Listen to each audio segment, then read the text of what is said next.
नेताओं में नेतृत्व गुण जो है उसमें सुधार की आवश्यकता है। निसंदेह जनता के पास कोई मीटर नहीं है जिससे वो नापे, वो आकलन कर पाए।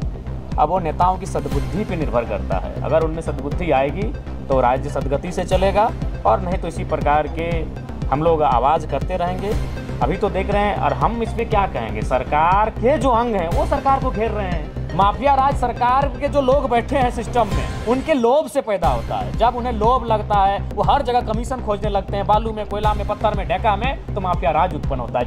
क्या जयराम जी सारे से जो मिला था उनको गिफ्ट, उसको तो स्वीकार कर चुके हैं? नहीं, हम जिसको देखिए, आप बिल्कुल गिफ्ट जो हमको मिला, हमने कभी ड्राइवर को दे दिया, कभी 2-4 स्टाफ को ही हमने दे दिया कि आप लोग रख लीजिए। उन लोग भी खुश हैं। साइकिल लीजिएगा कि नहीं लीजिएगा? साइकिल क्या करेंगे, अगर आपको चाहिए तो ले लीजिए। स्मार्ट मीटर को लेकर सवाल उठाया। देखिए, स्मार्ट मीटर, देखिए चूंकि हम लोग गाँव से आते हैं, सही बात है, शहर के लोग मान के चलिए सक्षम है, वो जानते हैं, लेकिन गाँव में आज भी स्मार्ट मीटर जो लगाया जा रहा है उससे बल्कि उनकी परेशानी बढ़ रही है। मीटर रीडिंग में गड़बड़ी हो रही है, गांव में टावर ठीक नहीं होता है, तो उस कारण क्या होता है कि लोग काफ़ी परेशान है स्मार्ट मीटर को लेकर, और बढ़ती हुई जो बिजली का जो कनेक्शन का जो फी है उसको लेकर भी परेशान है। उसके बाद और एक चीज़ क्या है कि जैसे कोई छापा मारने के लिए गया तो आपका कनेक्शन तो काटा ही, डायरेक्ट FIR हो गया। अरे भाई, उसका स्पष्टीकरण तो ले लिया जाए। क्या स्पष्टीकरण लेना तो चाहिए सबसे पहले, उसके बाद FIR की प्रक्रिया में बढ़ना चाहिए। तो मैंने उन्हीं मुद्दों को रखा, और समय आज चूँकि शनिवार था, समय ज़्यादा नहीं मिला, 2-3 मिनट में हम लोग को अपना बहस को समाप्त करना पड़ा।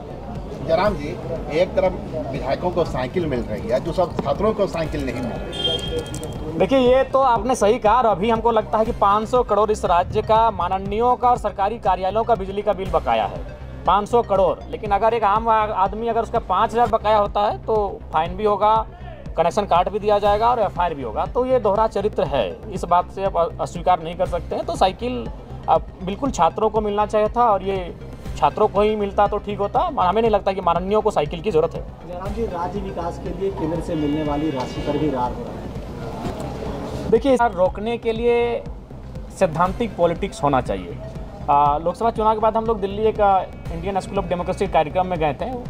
वो कार्यक्रम कितना बड़ा था वो मायने नहीं है, लेकिन उसमें 3-4 मिनट का ही एक वक्तव्य आया था कि कोई भी राजनीतिक दल रहे, BJP रहे, कांग्रेस रहे, JMM रहे, आजसू रहे, कोई भी राजनीतिक दल रहे, सपा रहे, लीडर का प्रिंसिपल होना आवश्यक है। पक्ष रहे, विपक्ष रहे, अगर जिस दिन इस देश में, इस राज्य में सैद्धांतिक नेताओं का उदय होगा, जिस दिन वो नेता जनता की समस्याओं को खुद से कनेक्ट होकर देखेंगे, जब वो जनता की समस्याओं से रोएंगे, दुखी होंगे, तभी बदल पाएंगे। और नहीं तो परिस्थितियां जस की तस हैं। आज बजट पे चर्चा हो रही है, आज ऊर्जा विभाग का बजट है, श्रम विभाग का बजट है, उद्योग विभाग का बजट है, लेकिन राम जी, लेकिन जनता के पास तो कोई थर्मामीटर नहीं है। शुरू में जो भी जाता है जनता के पास, वो तो अपने आप को नहीं, जनता के पास कुछ नहीं है, जनता के पास कुछ नहीं है पांडे जी। नेताओं में नेतृत्व गुण जो है उसमें सुधार की आवश्यकता है। निसंदेह जनता के पास कोई मीटर नहीं है जिससे वो नापे, वो आकलन कर पाए।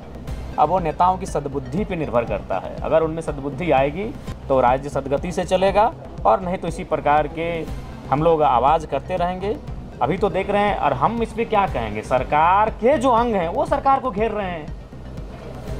प्रदीप यादव तो विपक्ष में नहीं है, अमित महतो तो विपक्ष में नहीं है, हेमलाल मुर्मू तो विपक्ष में नहीं है।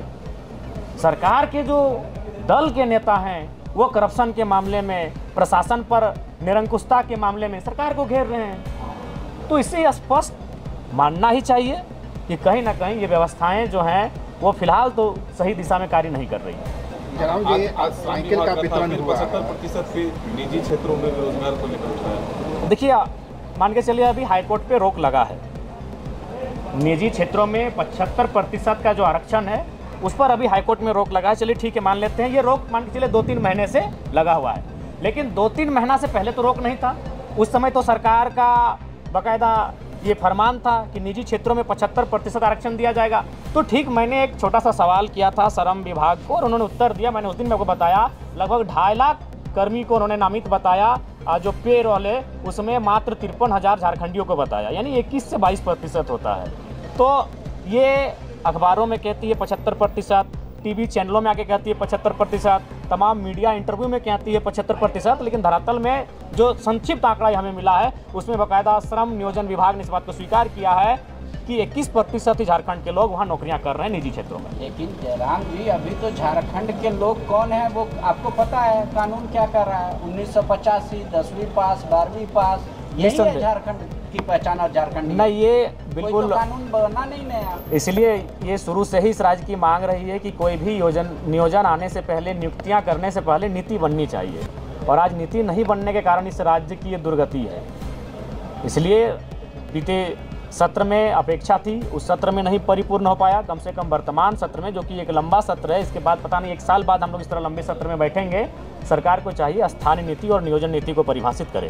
जयराम जी, आज साइकिल का वितरण, हर एक राजनीतिक पार्टी का जो भी उनको वक्तव्य रखने का अवसर मिलता है, तो हम अपने पार्टी के इकलौते विधायक यानी ये इस बात से सोच कि हम प्रत्येक दिन अपना बात को रखेंगे। और अपने माननीय अध्यक्ष महोदय को सूचना भी 2 बार दिया। उस समय चूँकि अध्यक्ष कुछ पल के लिए गए थे तो उनके स्थान पर सभापति आए हुए थे, तो हमने 2 बार उनको चिट्ठी भी लिखा कि हम अपना बात को रखेंगे। तो वो अगर सरकार का मंतव्य लेने लगे तो फिर हमें उठकर खड़ा होकर अपना हक को लड़ के लेना पड़ा। फाइनली हमने कल अपनी बातों को रखा।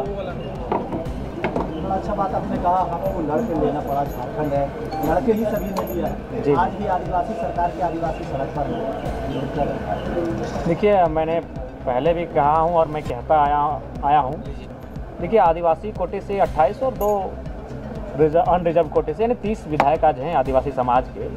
उसके बाद भी अगर आदिवासियों की परिस्थिति है, इसका मतलब ये है कि जो लोग चुन के आ रहे हैं वो केवल अपनी सोच पा रहे हैं। आज विगत रघुवर दास के कार्यकाल को छोड़ दिया जाए तो हर एक बार मुख्यमंत्री के पद पर आदिवासी समुदाय का ही बेटा रहा है। उसके बाद भी अगर वो सड़कों पर हैं, धरनों पर हैं, तो मेरे हिसाब से लाजमी है सवालिया चिन्ह लगना कि आखिर ये व्यवस्थाएं किसके लिए, ये व्यवस्थाएं किस काम की। तो ये दुर्भाग्य का विषय है। मैं सरकार से आपके माध्यम से मांग करता हूं कि जो भी आदिवासियों का विषय है उस विषय का त्वरित समाधान किया जाए। उसके बाद चूँकि आपके बीच एक आज के हिंदुस्तान का अखबार है बड़ा, चूँकि जिस दिन से सदन आरंभ हुआ है उस दिन से बालू पर जोरदार बहस हुई है। बालू पर इसलिए बहस हुई है क्योंकि बालू आम व्यक्ति जनमानस से सरोकार रखता है। अब वो आवास हो चाहे प्रधानमंत्री आवास हो, बालू का निर्माण कार्य में आवश्यकता पड़ती है। और बाकायदा भरी सदन में जो वरिष्ठ विधायक हैं 7 बार के रांची के, उन्होंने मजाकिया लहजा कहिए या गंभीर कहिए, उन्होंने 2 ट्रक बालू का डिमांड भी कर दिया था। आज देखिए माफियाओं का मनोबल इतना बढ़ा है। आज ये अबुआ सरकार अबुआ सुशासन की बात करती है, अबुआ शासन की बात करती है। बालू लदे हाईवा से एसडीओ और डीएमओ को कुचलने का प्रयास, बताइए। यानी आईएएस रैंक के पदाधिकारी हैं संभवतः, एक आईएएस रैंक के पदाधिकारी को कुचलने का प्रयास किया जा रहा है। माफियाओं का इतना मनोबल बढ़ा है तो एक आम व्यक्ति का क्या हो सकता है? पत्रकार महोदयगण, आप सोच सकते हैं कि अगर आम व्यक्ति अगर बालू कोयला के खिलाफ हो जाएगा तो उसकी आवाज़ को चींटी की तरह मसल के रख दिया जाएगा। जब आईएएस को एकदम पलट के कुचलने का प्रयास, और सरकार सीना ठोक रही है कि सुशासन व्यवस्था है, प्रशासन नियंत्रण में है, पुलिस अच्छा कार्य कर रही है। बड़ी दुर्भाग्य की बात, हमारा एक मित्र मिला, वो भी शायद किसी डीएमओ या किसी रैंक पर है। वो कहता है कि जब भी हम जांच के लिए जाते हैं तो बाकायदा थाना प्रभारी हमको पिटवा देते हैं, नाम उनका नहीं लेंगे, थाना प्रभारी उनको पिटवा देते हैं अगर वो माइंस, अवैध माइंस के खिलाफ जांच के लिए जाते हैं। तो ये इस राज्य, क्योंकि सवाल ये है कि इनडायरेक्ट रूप से खादी तक जो कमीशन है वो सीधा पहुँच रहा है, इसीलिए आज बेबस हैं। माफियाओं का मनोबल ऊंचा है और आम जनमानस तो छोड़िए, आईएएस आईपीएस भी बेबस हैं। अगर वो सपोर्ट नहीं करेंगे अवैध कारोबार में, अगर आईएएस आईपीएस डीसी एसपी अगर सपोर्ट नहीं करते हैं अवैध कोयला खनन में, अगर सपोर्ट नहीं करते हैं अवैध बालू के कार्य में, तो डीसी एसपी भी पिट दिए जाएंगे। ये इस राज्य की असलियत है, इस राज्य की सच्चाई है। और ये हम नहीं कह रहे हैं माननीय लोकतंत्र के 4थे स्तंभगण, ये आपके ही लोकतंत्र का एक सिक्का है, प्रिंट मीडिया कह रही है। क्या लग रहा है, सिंडिकेट काम कर रहा है? बिल्कुल, सिंडिकेट, माफिया राज सरकार की उदासीनता से उत्पन्न होता है।